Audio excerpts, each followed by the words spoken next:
Hello mga ka-viewers, welcome back to my YouTube channel, Kois Repair and Tutorial. So mga ka-viewers, ay mayroon tayong i-repair ngayon na isang induction cooker. So problema nito mga ka-viewers, tanggal yung pinaka-glass niya. Ayan, ano dito tanggal yung pinaka kanyang glass. Pag dumikit dito na ano Yan. Yan. So ito yung kanyang pinaka-glass mga ka-viewers, oh. Tanggal na. Yan. Ito yung glass niya. Yun. So tanggal yung kanyang pinaka-glass. Yan. Gawin ko dito, lagyan ko na dito ng epoxy. Dito sa dulo-dulo mga ka-viewers. Yan. Lahat ng dulo lagyan ko ng epoxy. Para itong rubber, itong ano to siya, yung sealant, yung ginagamit sa sa aquarium ata, kapareho to siya kaso ito ay kulay black. Yan. So hindi ko to tatanggalin para magpipit pa rin yan diyan. Ang lagyan ko lang ng epoxy dito, lahat ng side. Yan ang epoxy ko. Lagyan ng epoxy. Tapos isa pang problema nito mga ka-viewers ay nag-spark daw, sabi ng nito. So nag-spark siya, yan o.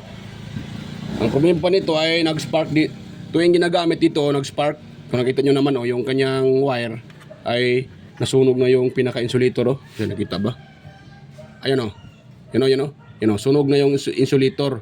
Dahil ito ay nag-spark. So, tumatama dyan. Kaya sunog to. At yun ang nakita ko, ano yun siya o? Yan o. Maluwag.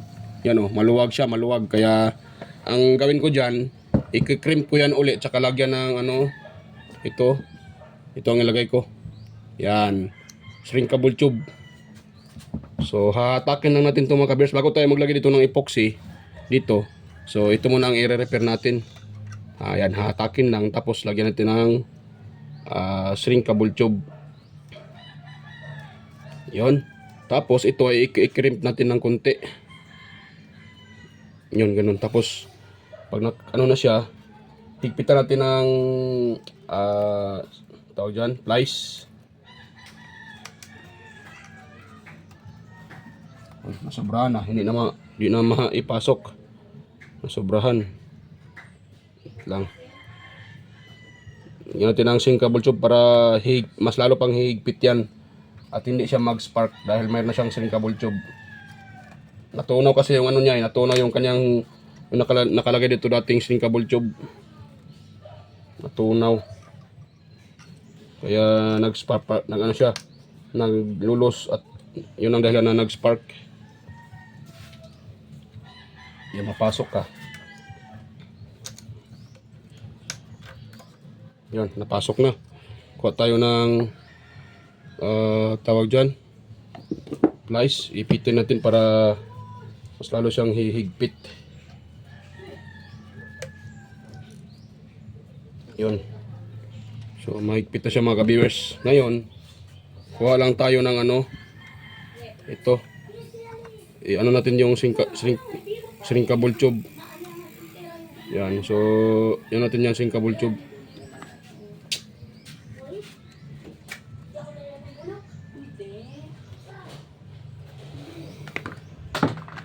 Yan.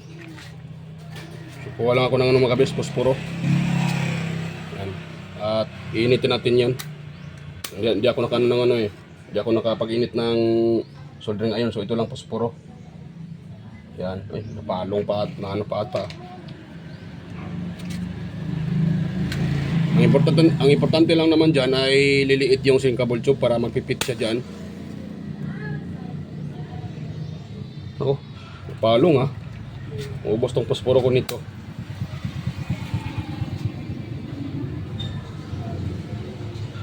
Yan. So, yun. Yan. So, napipit na yung shrinkable tube mga ka-viewers. Yun. Pwede na yan. Yan. Fitting na siya mga ka-viewers. Hindi na yan mag-spark. Yan o. Fitting na siya.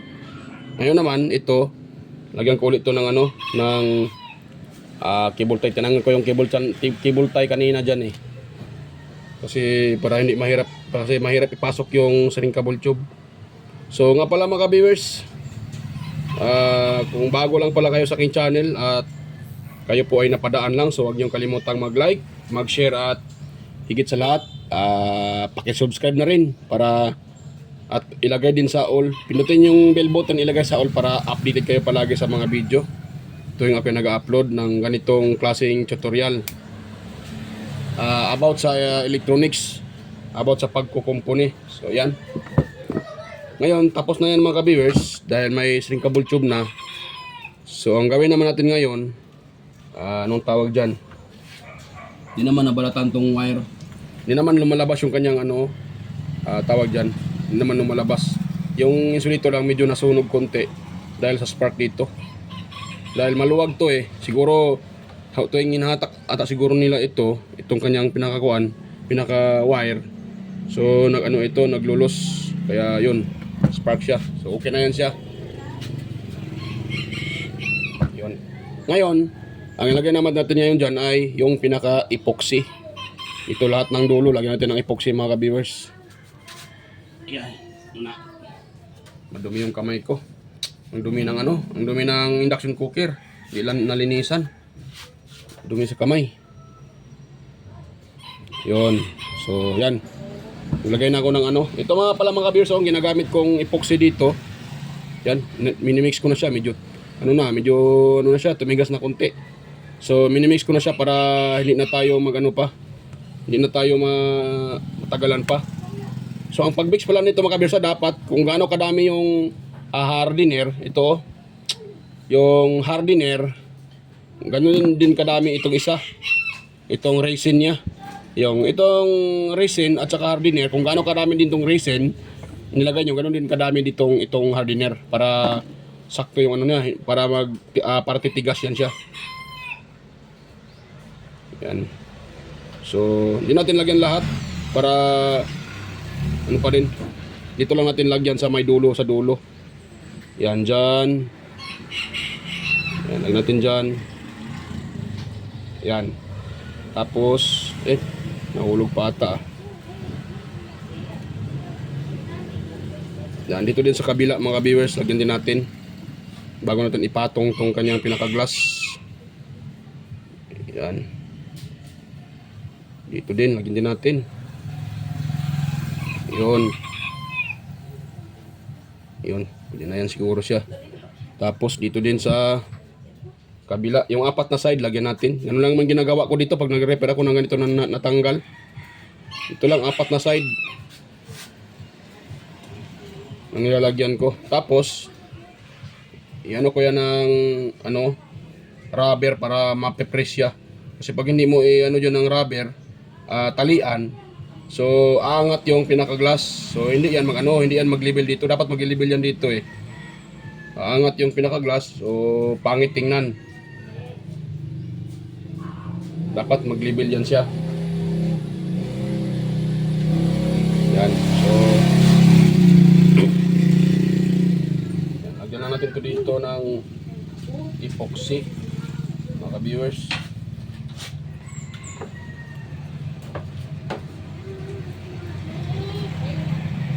Ayun, pwede na yan siya.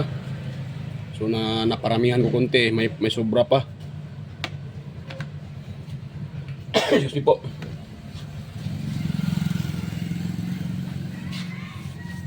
So yan, dahil nalagyan ko na yung apat na side na yan, yung dulo sa dulo. Yan, nalagyan na yan Ngayon, kunin ko naman yung pinaka-glass. Ito naman siya mga kabers Yan kiniskis ko dito sa dulo. Yun, kinukuha ko yung rubber para siya, kakapit ng maayos. Kinuha ko dito, kiniskis ko. Dito naman, kiniskis ko rin. Pati dito sa kabila, kiniskis ko rin. Pati dito, yung apat na side. Ngayon, huwag niyo siyang niya. Dapat, kung saan nakalagay itong pindutan, dito yan Dapat ganun din siya. Huwag niyo baka baliskatin niyo, ganun yun siya. Yan, ay na. Hindi gagana yung nyo.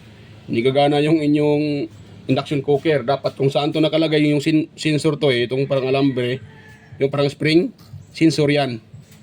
Pag tinatouch natin yan dito, yan, nagre-react yan, kaya nagsiselect siya. So, yan. natin. Ngayon, ano natin yan mga ka-viewers. Wait lang muna, linisan ko muna yung spring. Pwede pag madumi yan. Baka hindi yan magkukontak. Dapat malinis yan siya, yung pinaka-spring niya. Ayun. So ngayon, ilagay na natin siya mga ka-viewers. Ganun siya o ganun.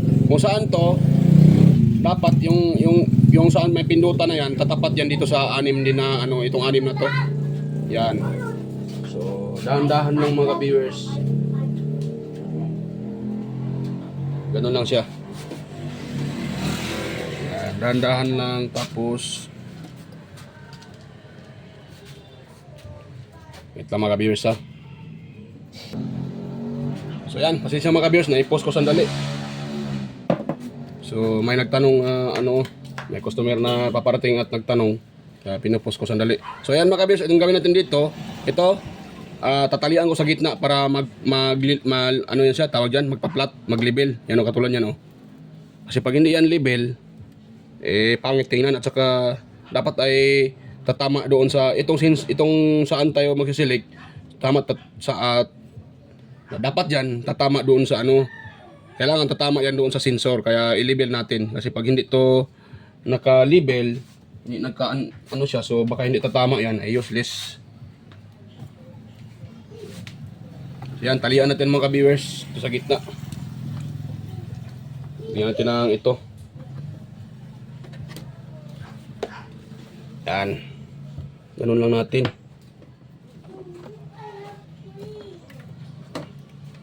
Tatalian na natin yan mga ka-viewers para magkaroon ng ano yan. Para tawag dyan. Pag tumigas na yung epoxy, so level na level yan sila. Parang hindi ata abot bitin pa ako sa maiksi pala itong nakuha kong rubber.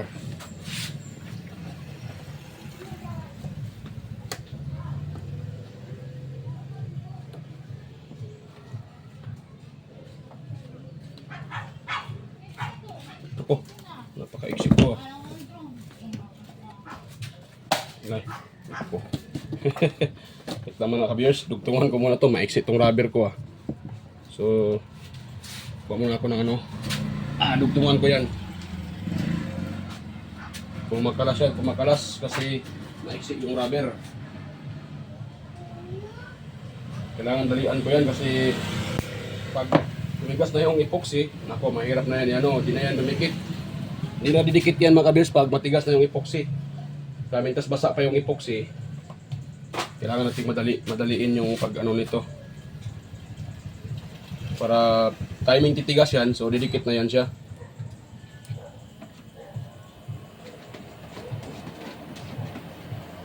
Yun. Ito mga kabisag, itong nire-repair ko ngayon, gumagana to mga kabis. Nasasaingan to siya. Gumagana to siya. Ang problema lang talaga nito, nag-spark daw, tapos tawag dyan, yun ito natatanggal to. So hindi siya natatakot ang gumagamit ng may-ari nito kasi baka ma-slide yung pinaka-glass niya at yung niluto nila. Kaya pinapaayos nila. Kasi tanggal na nga yung glass niya, nag-spark pa sa ilalim. So yun na yung kanina kung yung nilagyan ko ng shrinkable tube dahil nag-lose contact siya at na yung shrinkable tube doon, nasunog ata or tawag dyan, lumutong yan, kaya natanggal yung shrinkable tube. Ayun, yan mga kabiso. So nag-level na yung natin, yung nilagay na yan so okay na yan siya. Yun, yan nakita nyo yan okay na, ganun siya kakuan, ganun siya yung level niya. Yan na yan siya.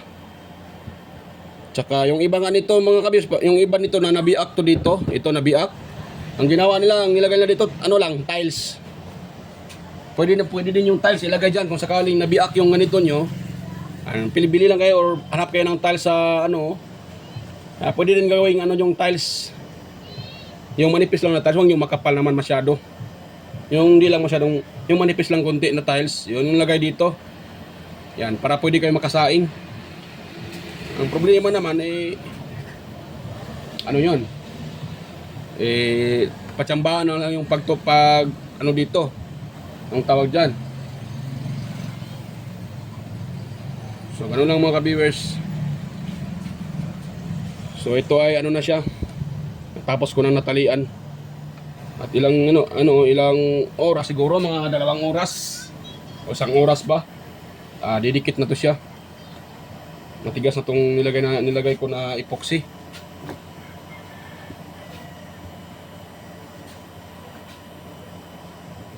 Yan.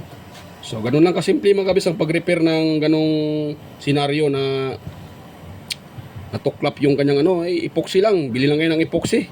Pwede na yan. Ang importante lang naman ay hindi siya matanggal. At pangalawa, dapat i-label nyo ito. Dapat label yan. Katulad yan, label.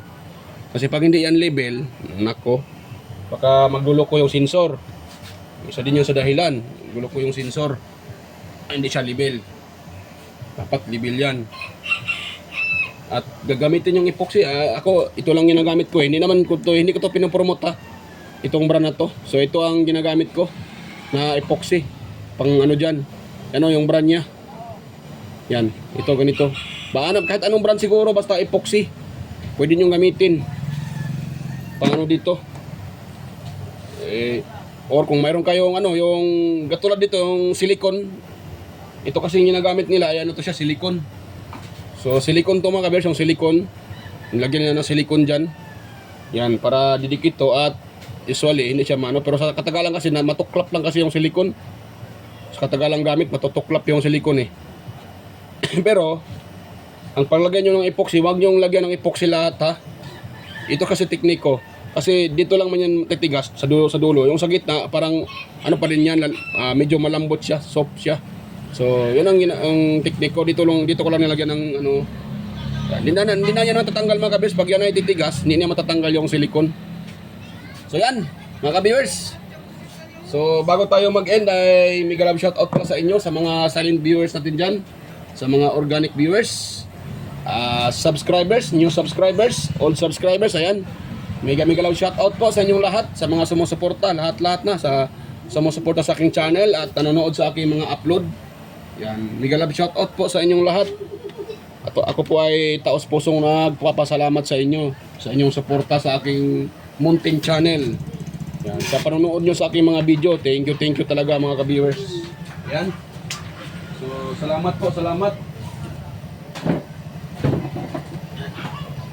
So, thank you talaga sa patuloy niyong suporta at panonood. At ganoon na rin sa mga nagko-comment dyan. So, mega loud shoutout po sa inyo.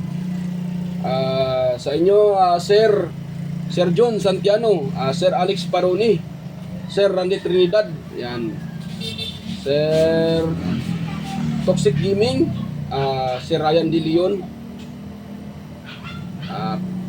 Florindo Isidro, John Mercado Jr., Meridel, Sir Manuel Mahadukon, Sir Ferdinand Lopez, Sir Enmar Dison, Sir Edgardo Jr. Dato Talavera, Edgar Macam, Vicente Bibuso Bandiquillo, Reynaldo Macasiano from GMA Cavite. Yan, mega love shoutout po sa inyo mga sir. At ganun na rin sa aking mga kaibigan sa YT. Si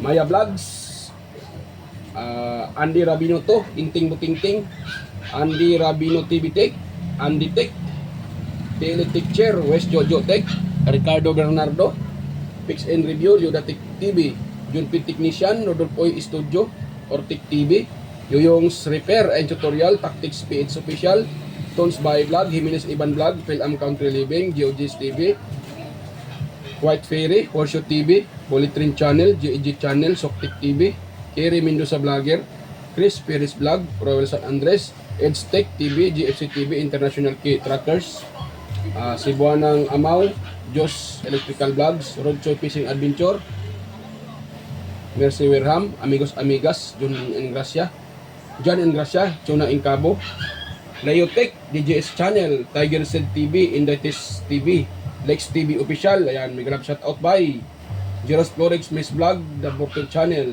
Sir Watkins, Life in Japan Countryside, Abida Explorer, Sir Lawin, Iconic Insight and Beyond, Dinlins TV Vlog, Naanatanan TV, Maskarang Vlogger Kuno, Reyna Vlog, Ling Peps, Marco Francis 713 Mix Vlog, Pode Expert, Diyos Dado Vlog Channel, Lovely Mood Forever, Eileen Store Mix Vlog, EQC TV, Kisnel Channel, 3M Vlog, Anonymous Vlog, Kinky Inok Vlog, Jabolo Jing Ward, Teacher.chog, T.ph, Bitoy Malana, Darwin Tech, Farmer Boy TV, Roger Cedric, DJ Disco Hunter, at si Bayon TV Mix Vlog. Yan, Miguel Love shoutout po. At kay Golden Puso. Yan, Miguel Love shoutout po, idol, Golden Puso. Yan, Miguel Love shoutout po sa inyo. Sino pa yung iba? Yung hindi ko na lista, nakalimutan ko. So, yan. Pasensya na po sa hindi ko na banggit. Pasensya po. So, sa inyo na lahat. So, sa next video po ay shoutout ko po kayo. So, sa mga gustong magpa-shoutout dyan, pwede din kayong mag-comment dyan sa comment section para ma-shoutout ko po kayo. At sa mga may tanong din, tungkol sa ating repair, pati nire-repair. So, sa mga sira nyong appliances dyan sa bahay. So, pwede kayong mag-comment dito sa comment section para masagot ko hanggat kaya ko yung inyong tanong. So ayan. So bago pa tayo matuluyang mag-end, so kung mayroon kayong nakuhang kunting ideya sa ating repair ngayon, hindi naman to talaga actually mahirap. So simpleng repair. Pero malaking tulong na rin to sa mga baguhan na tulad ko rin. Sa mga nagsisimula. So ayan, kung mayroon kayong nakuhang kunting ideya, huwag niyong kalimutang mag-like, mag-share at mag-subscribe. Yan, at kunting hiling na rin mga ka-viewers. Sana wag yung i-skip yung mga ads na lumalabas sa aking video. At yan po ay kunting tulong na rin po sa akin at sa aking channel. So yan, bye-bye po mga ka-viewers. At ako po ay mag-end na. So kita-kita tayo ulit sa next kong mga video. So yan, bye-bye.